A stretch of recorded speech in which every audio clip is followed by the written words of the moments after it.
At ngayong araw nga pala na to, birthday ni Mami Eya at ni Poy Poy. Tara, i-celebrate natin. Ang bilis talaga ng panahon. Akalain mo yun, 6 na taong gulang na si Poy Poy.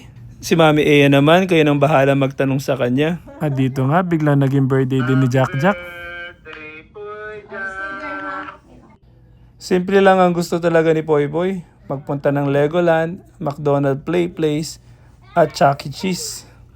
Niregaluhan nga pala namin siya dyan ng isang blanket at isang lunchbox. Mag-grade 1 na nga pala si Poy Poy sa September, kaya tamang-tama yung lunchbox na binili namin para sa kanya. At dyan lang sa dalawang regalo, tuwang-tuwa na yung bata. Hindi niya nga pala inaasahan dyan na meron pang nakasingit sa loob.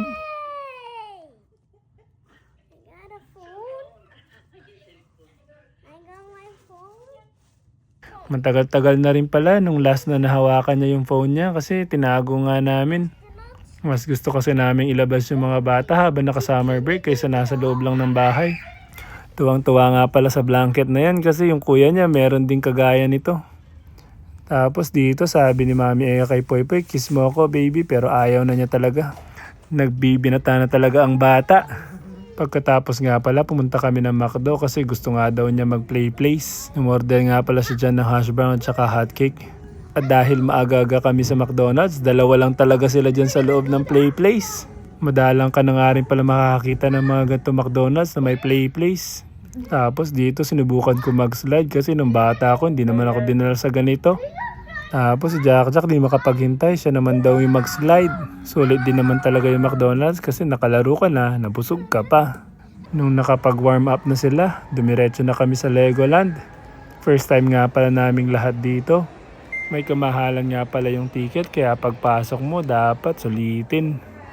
Napapanood lang kasi nila ito sa YouTube kaya pinipilit kami na pumunta. Gustong saluhin ni Jack Jack yung Lego na nasa taas kasi parang mahuhulog. Sulit din pala yung pagpunta namin kasi andito si Michael Jordan. Dito nagsimula na sila magbuo ng kanilang mga Lego. Kailangan mo kasi magbuo dito ng isang sasakyan.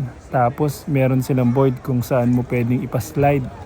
Napaka-creative talaga ng mga bata kasi biruin mo. Ilang minuto lang nakabuo sila ng ganyan. Pagkatapos niyan pumunta kami dun sa may 4D na cinema.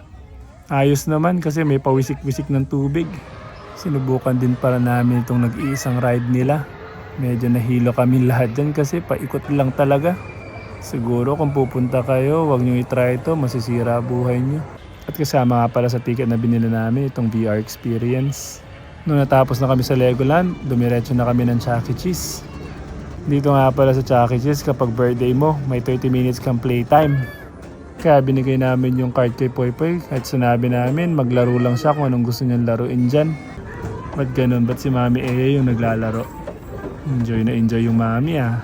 At syempre si Jack Jack hindi magpapatalo. Nakilaro na rin siya.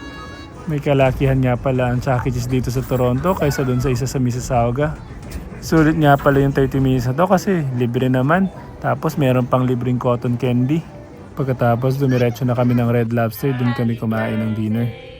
Nakakatuwa si Poy Poy dito kasi pag upo pa lang namin, sinabihan na niya yung waiter na birthday daw niya. Kaya ayan, binigyan siya ng libreng ice cream.